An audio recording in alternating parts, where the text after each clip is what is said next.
지난해 윤석열 전 대통령이 한밤중에 비상계엄을 전격 선포한 지 오늘로 꼭 1년이 됩니다.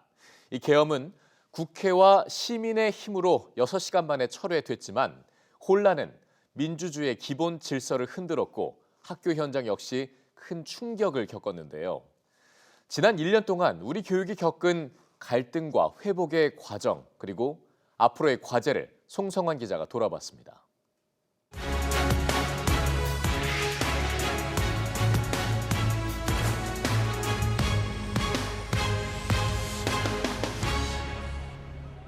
친애하는 국민 여러분, 파렴치한 종북 반국가 세력들을 일거에 척결하고 자유 헌정 질서를 지키기 위해 비상계엄을 선포합니다. 현재 비상계엄 선포 중에 있습니다. 출입자 금지를 시행하므로 모든 학생들은 집으로 돌아가시기를. 그럼 저희 지금 저쪽 작업실도 상관없이 다 가야 돼요? 1년 전 갑작스레 찾아온 계엄의 밤. 국회와 중앙선거관리위원회에 군이 투입된 그때 또 하나의 공간이 문을 닫았습니다. 문화체육관광부가 관리하는 교육기관 한국예술종합학교입니다. 김대진 총장에게 묻겠습니다. 그냥 단도직입으로 묻겠습니다. 왜 학생들을 거리에 나가게 했습니까?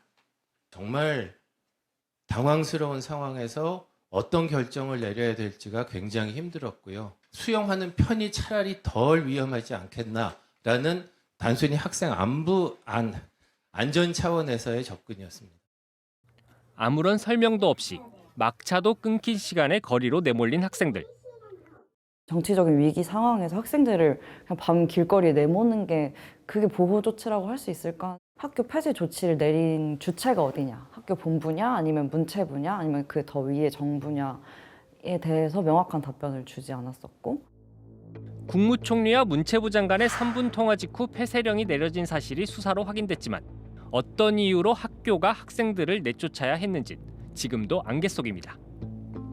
문체부 소속 기관에 계엄 통제령이 일어났다라고 하는 부분들은 문체부 장관한테 책임이 있습니다. 정작 대통령은 자유를 외쳤지만 실질적으로 지배 권력이 있는 자신에게는 자유를 외치지만 시민들에게는 자유를 외치는 것을 허용하지 않았던 것들이죠. 학교를 걸어잠근 계엄의 첫 장면은 정치와 언론 출판의 자유를 제한하는 계엄 포고령 1호로 이어졌습니다. 하지만 광장은 쉽게 닫히지 않았습니다. 시민들은 스스로 주권자의 자리를 지켰고 그 중심엔 대학생들이 있었습니다.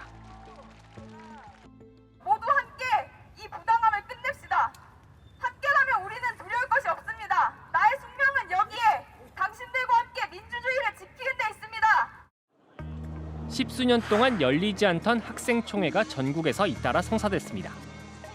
대통령이 졸업식 축사로 깜짝 방문했던 캠퍼스에선 1년 뒤 퇴진을 요구하는 손팻말이 채워졌습니다.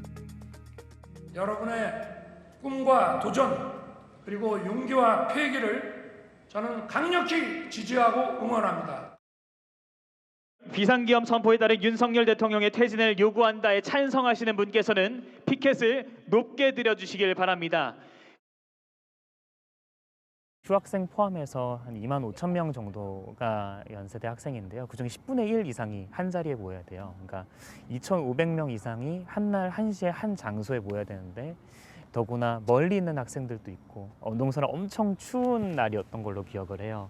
청년들이 우리 사회나 공동체에 관심을 가지고 있다라는 메시지를 던지게 해준 것 같아서 참 고맙고 영광이다라는.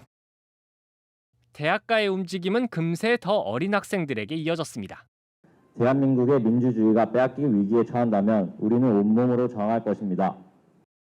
아무리 생각해도 역사를 배운 사람이라면 이게 얼마나 잘못된 일인지, 얼마나 말이 안 되는 일인지 너무 당연하게 알잖아요. 우리의 입장을 얘기하자.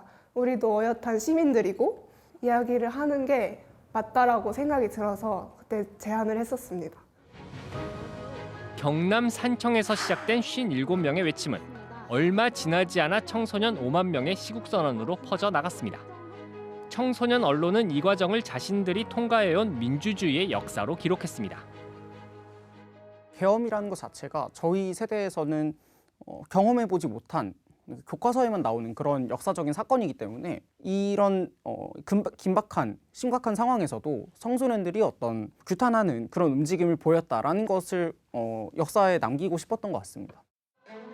민주주의가 위협받던 시간, 학생들은 배움을 멈추지 않았고 시민으로서 역할을 스스로 찾아나갔습니다. 하지만 정작 국가의 교육 체제는 다른 방향으로 흘렀습니다. 정권에 휘둘리지 않는 교육 백년지대를 세우겠다며 출범한 국가교육위원회. 이곳의 초대 위원장이 돈으로 자리를 샀다는 의혹에 휩싸이며 임기를 한 달 남겨놓고 불명예 퇴진했습니다. 위원장님, 김건희 여사에게 금거북이 주고 인사청탁하신 적 있습니까? 극우 성향 역사 교육단체 리박스쿨이 방과후 늘봄학교를 통해 교실로 유입됐다는 사실이 확인됐고 대통령실 개입 정황까지 드러나면서 파장은 더 커졌습니다. 글로리 사회적 협동조합의 늘봄학교 주관기관 사업 공모와 관련해서 심사를 앞두고 윗선으로부터 연락받은 적 있죠? 네, 있습니다. 글로리 사회적 협동조합을 챙겨달라는 요구가 있었습니다. 교육부 공직자 출신의 대통령실 대통령 교육비서관 신문규 전 비서관으로부터 연락받았죠? 네, 맞습니다. 윤석열 정권의 비호 속에서 리박스쿨이 여러 가지 극우 단체로 커 나가고 있었다는 것을 증명할 수 있었다고 봅니다. 이제 우리 교육위원회에서 한번 실태를 파악하고 만약에 극우 교육이 지금 이 순간에도 실시된다 그러면 그것을 당연히 뿌리 뽑아야 되겠죠. 계엄으로 촉발된 분열과 갈등은 학교 안으로 스며들기도 했습니다. 대학 간 탄핵 찬반 집회로 갈라졌고 중국인이 부정선거에 개입했다는 식의 근거 없는 정보가 혐오 시위와 온라인 공격으로 번졌습니다. 어린 학생들의 등하굣길은 그 갈등의 흔적을 날마다 마주해야 했습니다. 아이들은 학교에 등교하면서 혹은 하교하면서 집회나 시위들을 바라보게 되고 그거에 대해서 뭔가 감각을 분명히 느낄 텐데 이게 학교에서 이제 다뤄지기 어려운 상황이 되고 그러다 보니까는 서로 내면에서는 서로 어떤 강한 혐오가 점점 쌓이게 되고 사실은 잠재적으로 굉장히 위험한 상황이라고 저는 느끼고 있습니다.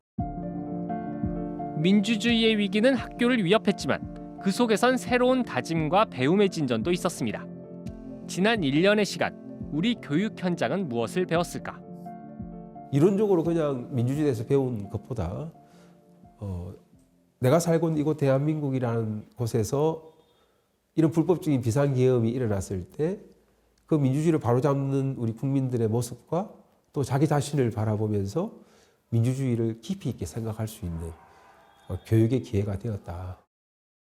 10년 후, 나아가 30년 후에 우리들의 자녀, 우리들의 후배 세대가 이 사건을 어떻게 배우길 바라나 이런 질문으로 한번 대화를 나눠보는 거예요. 비상계엄 사건과 특히나 민주주의의 위기를 교실에서 주제로 다룬다면 학생들과의 신뢰관계와 안전이 가장 중요한 전제 조건이라는 생각이 들어요. 우리 사회를 지켜온 핵심 가치가 흔들릴 때 그 토대를 지키는 일은 결국 교육에서 찾아야 한다는 공감대도 확산하고 있습니다. 계엄의 밤은 끝났지만 그날이 남긴 질문은 아직 끝나지 않았습니다.